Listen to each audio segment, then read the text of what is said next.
in 1938 war clouds were gathering over the continent of Europe, the Rolls Royce factory in Derby assumed a new importance. Home of the company since its inception in 1906, it was from here that one of the United Nations' greatest contributions to victory was brought to fruition by a picked group of designers, engineers and executives under the able leadership of Sir Arthur Sitgreaves and Mr. E.W. Hydes.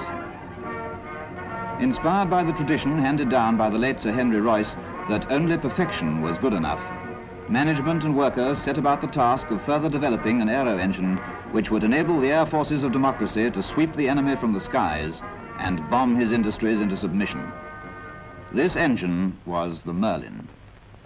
Away from imminent danger of air attack, an unobtrusive country house set deep in the Derbyshire countryside sheltered the Rolls-Royce Aero Planning Department. Here, engine designers worked under conditions of highest secrecy on the development of the Merlin engine, armed with data and experience gained from previous engines. The main characteristics of the new engine had already been decided in theory by the Engine Development Committee at Derby, and now began the task of calculating main dimensions and producing the plans for quantity production. At the same time, scale models of complete engines and power plants were made of wood in order to visualize and check the exterior dimensions, while much time could be saved in checking the dimensional suitability of modifications. Matters like frontal area, engine weight, working of retractable undercarriage, position of center of gravity could all be deduced from measurements and behaviors of these models. Next step was the making by skilled engineer draftsmen of many thousands of detailed working drawings, which would constitute the basis for building the prototype. As these drawings had in turn to be duplicated for use in the workshops, a blueprint department with an average output of 6,000 drawings a day was brought into being.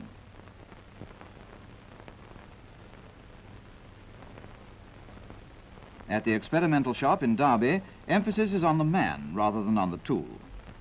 Versatility is the keynote.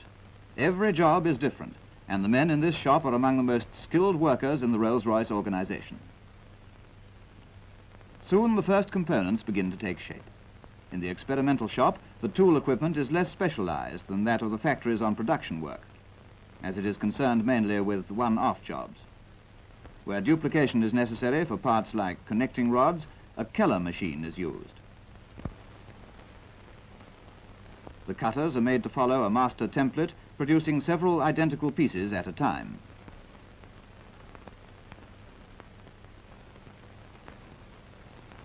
Few jigs and fixtures are available in the experimental stage, so the alignment of a machined surface is checked on the marking off table. A new engine is seldom built complete at first, so that although the production engine may have 12 or 24 cylinders, the first experimental job may only consist of one section of the crankshaft. And from this single-cylinder engine comes the first positive information. From these results, a forecast of the behavior of the full-size prototype can be made. When the prototype is assembled, it goes to the test house. The engine is coupled to a dynamometer, which is a form of water brake, which absorbs the entire power output of the engine and is capable of adjustment so that the characteristics of the engine at different loads and speeds can be measured. The control panel also has fuel consumption, boost pressure, oil pressure, coolant temperature, engine revs, power output, and many other quantities.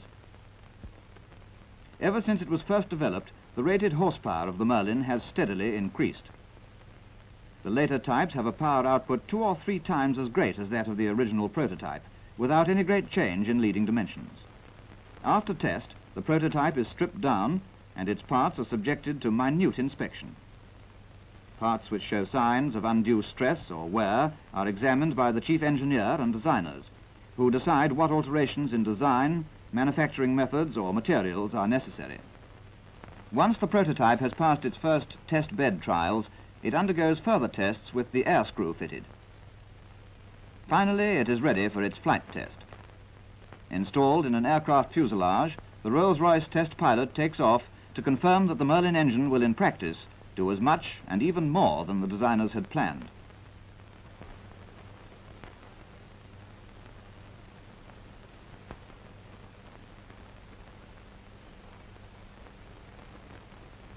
Realizing that quantity, as well as quality, would be the need of the day, the Air Ministry asked Rolls Royce to build a large factory away from Derby for the quantity production of Merlin engines. In 1938, work began on the erection of a large ultra-modern plant at Crewe, while in 1939, as war became a certainty, the company were asked to build yet another factory about twice the size of Crewe. Glasgow was selected, and work commenced on the Glasgow plant in July 1939. By early December, the first machine tools were already in production on the Merlin.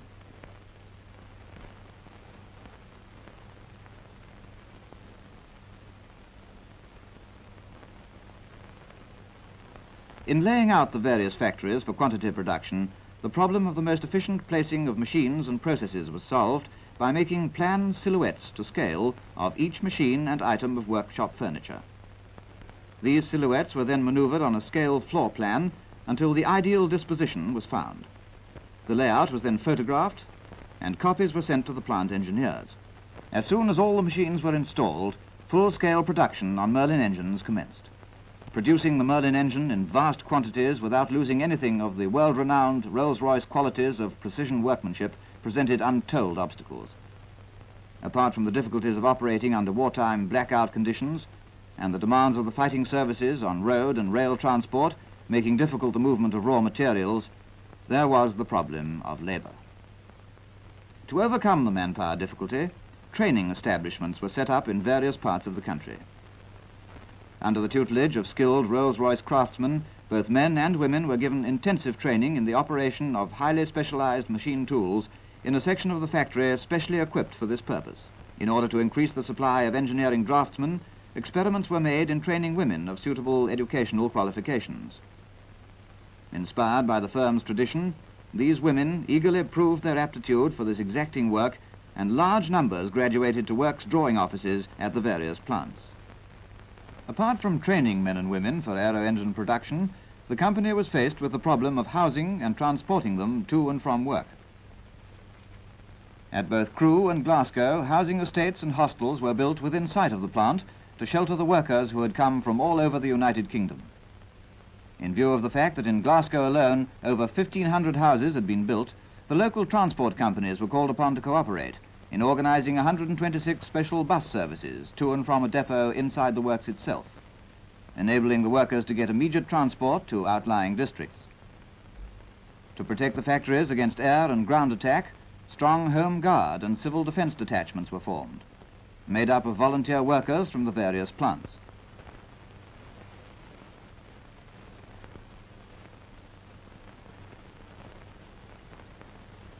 Fire brigades, also manned by workers, soon reached a high degree of proficiency and were equipped with motor pumps and all the latest firefighting appliances.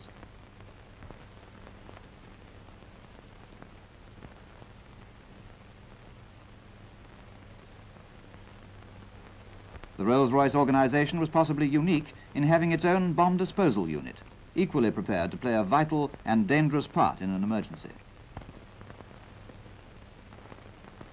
In order to safeguard the workers' health, an efficient medical organization was brought into being. All new workers were given a medical examination and eyesight test, while surgeries and restrooms, staffed by resident doctors and nurses, were a feature of each plant. In order to ensure maximum cooperation between workers and management, joint production committees were formed at each factory, consisting of representatives of the management and representatives and shop stewards of the workers. Vast stocks of raw materials were built up, and a sample of every piece of incoming bar, tube, rod, or forging was sent to the laboratories for analysis. Each batch of material was given a number which stayed with it through every process, and a sample was taken so that a fault developing at any time during the component's history could be traced back to the raw material stage. Some of the most valuable raw materials were the light metal and other alloys discovered and developed in the company's research laboratories at Derby. Apart from the famous RR50, used in the manufacture of castings, many other equally important contributions to the Allied war effort were made by the pick of scientists and technologists working in these laboratories. In the Rolls-Royce drop forge shop, alloy steel forgings were pounded out night and day. The most highly stressed components of the Merlin engine are made from these forgings. which allow a very high output of accurately formed parts, while the metal itself, due to its molecular flow under the blows of the forge, becomes more homogeneous and capable of withstanding higher strains. In the manufacture of the Merlin engine, the light alloy foundry at Glasgow is unique in the Rolls Royce organization and probably in the world. The foundry, with its core, moulding and fettling shops, occupies 2 entire blocks of the factory and is organized, like the rest of the plant, on a flow production basis. The layout of the foundry and its organization for production constitute a great feat of technical planning. Every kind of casting used in making Merlin engines is produced here. Very many difficulties had to be overcome on the material side of the process, and the achievement is made more remarkable by the fact that many of the workers are trainees, a large proportion of them women. Core making is a process which illustrates the way in which complex operations, normally requiring much time and a high order of skill, have been rendered rapid and certain in the hands of trainees of both sexes. The lighter cores are made by hand and mainly by women, on core tables to which ready-mixed sand is delivered by an overhead conveyor system. All the 300-odd intricate cores which go to each engine are made in the same manner. Organization has made each individual job simple. Men make the heavier cores by machine. A number of heavy cores are used in the upper half of the crankcase mold to form the bearing webs. This is one of the 2 main moulding bays, which are arranged on either side of the line of furnaces.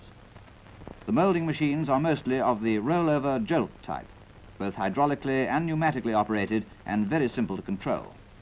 This mould for the upper half of the crankcase is the largest on the engine. Complete with cores and moulding box, it weighs a ton. The number of cores in the mould are an indication of the intricacy of the casting. This mould of the upper half crankcase, although the largest, is by no means the most intricate in the engine. The aluminium alloy, principally the famous RR50, is melted in gas-heated tilting furnaces adjacent to the mould conveyors. The larger moulds are poured from 2 sides simultaneously. This allows the use of ladles of manageable size and also tends towards an even temperature of metal throughout the mould. Very many and very large risers are employed to ensure sound metal in the casting. Castings are fettled in this bay with power saws and pneumatic hand tools. The first job is cutting off the runners and risers. On large castings, these are very massive, and a special type of twin-hand circular saw has been developed to do the job. The saws cut into the surplus metal from both sides so that it can be easily broken away at the end of the cut. Final fettling of the castings is done with pneumatic chisels. These cut away all the flash and webs which are not needed in the finished casting. Every casting is inspected before it goes for heat treatment. Before the castings are machined, they undergo heat treatment in this 88 feet long priest furnace. The castings are loaded onto bogies, which are pushed into the front end of the furnace. This automatically pushes out a completely heat-treated load at the other end. It has 3 heat zones, and the temperatures are automatically regulated within plus or minus 2 degrees centigrade. Very many Merlin castings are produced by die casting. Metal molds, or dies, are used in this process, which thus effects a considerable saving of time, since the same mold can be used over and over again. The die castings are taken away on the conveyor for heat treatment in the same way as sand mold castings. These die castings can be made to much finer limits than can ordinary sand castings. The surface is smoother, and because no gases are evolved in the mold, the metal is usually more homogeneous. The castings go to the machine shops for finishing. During the last few decades, amazing progress has taken place in the development of very elaborate and complex machine tools, both automatic and semi-automatic. Even in the hands of trainees or unskilled operators, these machines can and do perform the apparent miracle of producing in vast quantities the most intricate parts with the highest degree of precision. Actually, many men and women classed as unskilled or semi-skilled have become highly skilled and proficient in working a particular machine or operation, but the term is still used to distinguish them from the fully skilled Rolls Royce operator. Operators, such as those at the Derby Works, have served a long term of apprenticeship, and schooled in the Rolls Royce tradition have become qualified by this skill and experience to to set up any machine and make the many adjustments necessary to keep it producing accurate work in the hands of trainee operators. Many of these machines have actually been developed by Rolls Royce engineers, and such is the final simplicity of operation that although a skilled man would need vast quantities of complex drawings to make the parts by hand, these company-developed machines can be handled by comparatively inexperienced trainees while still retaining the rigid Rolls Royce standards of precision. The crankshaft is probably the most highly stressed component of an aero engine. Over 140 separate machining operations are needed to produce the Merlin crankshaft. For these processes, a large number of special-purpose machines were developed by Rolls Royce, including vertical and horizontal automatic lathes, deep drilling and grinding machines, and these crankshaft lapping machines. The rough crankshaft forging weighs 250 pounds. In its finished condition, the shaft weighs 108 pounds. The connecting rod is another highly stressed component of the engine, and over 160 operations are necessary to produce a completely articulated pair. After every machine operation on a Rolls-Royce component, the part is subjected to careful inspection before passing on to the next operation. Women prove themselves to be particularly adept at this exacting work. There are over 11,000 parts in a Merlin engine, and a high proportion of the smaller items are made from bar material on automatic and capstan lathes. Except for tool setting, this work is repetitive, though quite an amount of skill is needed to be a good operator. Nevertheless, the consistently high output figures on close limit work to Rolls-Royce standards achieved by trainee men and women who previously had no experience in the engineering industry is indeed a remarkable achievement. Some 90 different types and sizes of gear wheels go into the Merlin, and all must be produced to exceptionally high standards of accuracy.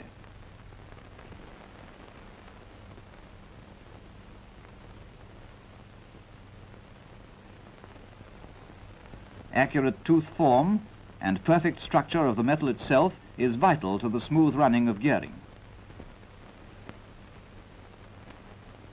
A special gear analyzer is used for measuring the tooth forms of helical gears. This apparatus traces an enlarged graph, showing any departure from the theoretically perfect form. Great care and thought were devoted to the development of valves and valve springs. Machined from forgings, the first valve forming operations are done on turret lathes and automatics. The heads and seating faces are covered with a special heat-resisting nickel-chrome alloy, applied in the flame of an oxyacetylene blow lamp. Exhaust valves are made with hollow stems and are half filled with sodium, which melts at a low temperature. When the engine is running, heat is transferred from the head of the valve to the stem by the sodium splashing up and down. Valve springs are made from coils of high tensile steel wire in a specially designed machine which coils valve springs continuously and automatically cuts them to length. After grinding and finishing, the springs are tempered in a special furnace.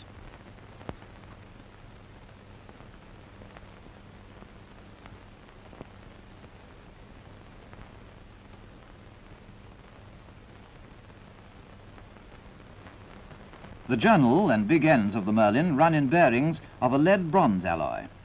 The bearing shells are made of steel into which are inserted casting tubes, secured by spinning their lower edges over in a lathe.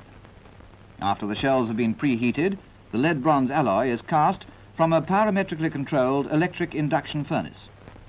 The poured liners are then placed in a special cooling device consisting of a cylinder with jets of water spraying inwards.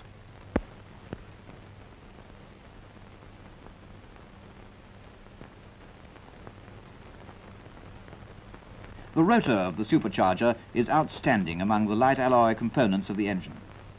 This component may be called upon to run at between 20,000 and 30,000 revolutions per minute, corresponding to a peripheral speed exceeding the velocity of sound. It is therefore in the highest degree important that this rotor should be perfectly balanced. This is achieved by machining it all over. There are countless machining and finishing operations involved in the manufacture of thousands of other Merlin engine components. To each of these, unstinting thought and care were given in devising machines and machine tools capable of producing the required rate of quantity output without losing anything of the traditional Rolls Royce quality. In order to ensure that the standards of manufacture were being maintained, Rolls Royce engineers developed many high-precision measuring gauges and other complicated items of inspection apparatus to augment and improve the standards of normal engineering precision gauges. Inspection of each of the 11,000 Merlin components, not once but many times, was continuous throughout every stage of manufacture, including a thorough final inspection when the parts were completed. Every factory has at least one air-conditioned, temperature-controlled standards room, in which the gauges and inspection devices used in the manufacture of Rolls-Royce engines are continually checked against standard gauges and precision comparators whose accuracy is of the order of 10/millionths of an inch. When the finished components reach the sub-assembly stage, the engine begins to take shape. The assembly process is arranged as a sequence of operations in the same way as the machining. The sub-assembly benches are arranged in lines between the finished parts stores and the engine erection lines. The component travels along the assembly line through the hands of dozens of different workers who each add their part or do their particular operation so that the component is finished at the end of the line.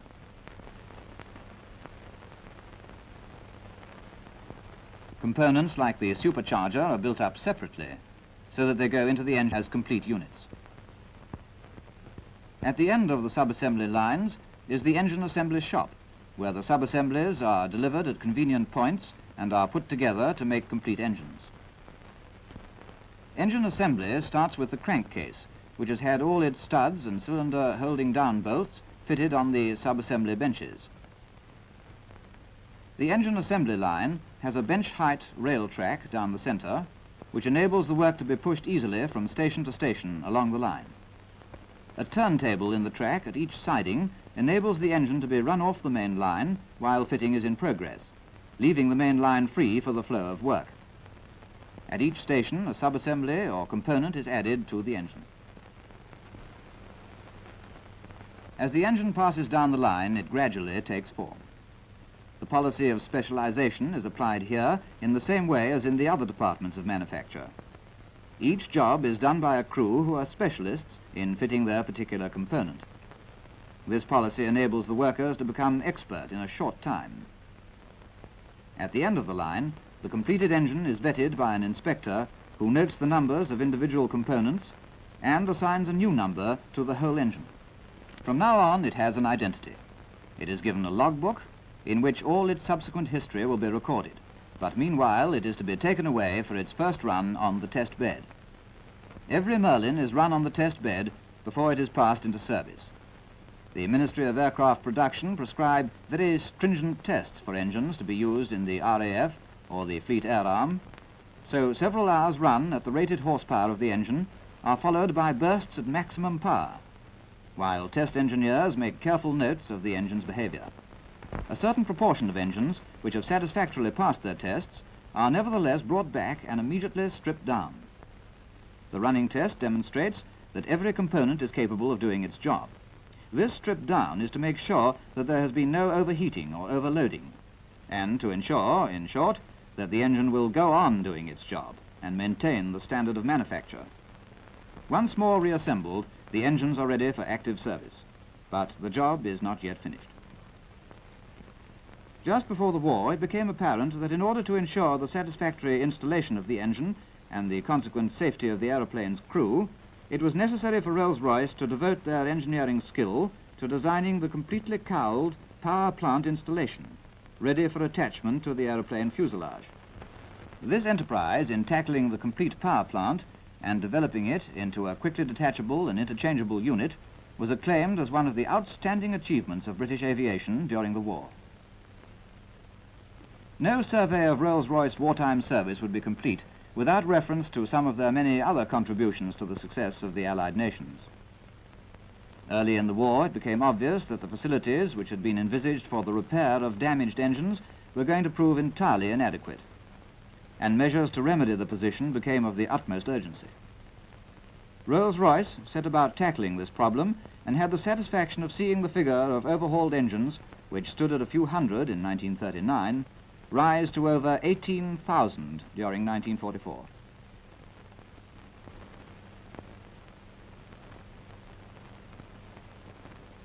The Rolls-Royce School of Instruction at Derby had trained nearly 17,000 people in the use and maintenance of Rolls-Royce engines and other products. Those trained included pilots, flight engineers and ground personnel of not only the Royal Air Force and the Fleet Air Arm, but of representatives of the air forces of most of our allies. Another interesting example of Rolls-Royce versatility was the development of a small caliber 40mm quick-firing gun for use in MTBs and similar craft. The Merlin engine was also adapted for powering these high-speed motorboats. Then again, there was developed a modified and unsupercharged version of the Merlin known as the Meteor, which was used to power the first prototype of a new tank. The effect of the extra power of the engine on the prototype tank was such that Rolls-Royce engineers were asked to collaborate in developing the tank itself. The fruits of this collaboration resulted in the famous Cromwell tank, which covered itself in glory on the dash from the Normandy beachheads to the Rhine.